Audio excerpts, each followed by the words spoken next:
food storage containers. Woohoo! I want to share what I do with my food storage containers because this is always a topic of frustration and question and confusion when I work with the homeowners that I work with when I'm getting them organized.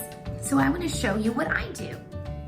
Tip number one is less is more. And yes, I know that these things come in really handy, especially if you're a food prepper, but you know how much you need, and if you have excess just laying around in your cabinets, maybe you need to get rid of some. And I really like the idea of buying higher quality stuff, less higher quality stuff, as opposed to a lot of really flimsy, inexpensive, disposable type plasticware. I always have the lids on top of the actual container. And I know a lot of people like to nest the containers inside of each other, but when we're talking about glass, they are breakable, so you really don't want to do that. Now, if I've got smaller things that maybe just like fall around, then I put them inside this handled basket.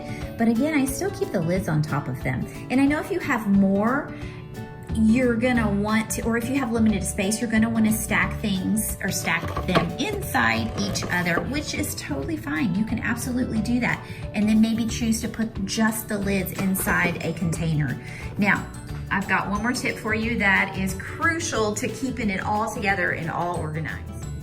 Not always, but every so often I will use the container without the lid because I don't need the lid. Maybe I'm heating something up and I want this particular container. So what I do is when I get it out of the cabinet, I'll take the lid off, and I've got a little basket here on the inside of the door, and I just throw it in, close it, use my container, wash it, and then before I put it back up inside the cabinet, I put the lid back on the container. And then I know exactly where the lid is. Here's the deal, guys. Some tough love. If you are going to wash your items and take them out of the dishwasher, take 3 seconds to put the lid on top of the container and before you put it inside whatever cabinet or drawer that you store your Tupperware in, or excuse me, your food container, your Snapware, whatever brand it is. Just take a few minutes to put the lid on it. Because if you're gonna go through the process of organizing and making sure you have lids for the containers, you might as well just take the extra step to put the lid on top of it to make sure it's there the next time you need it.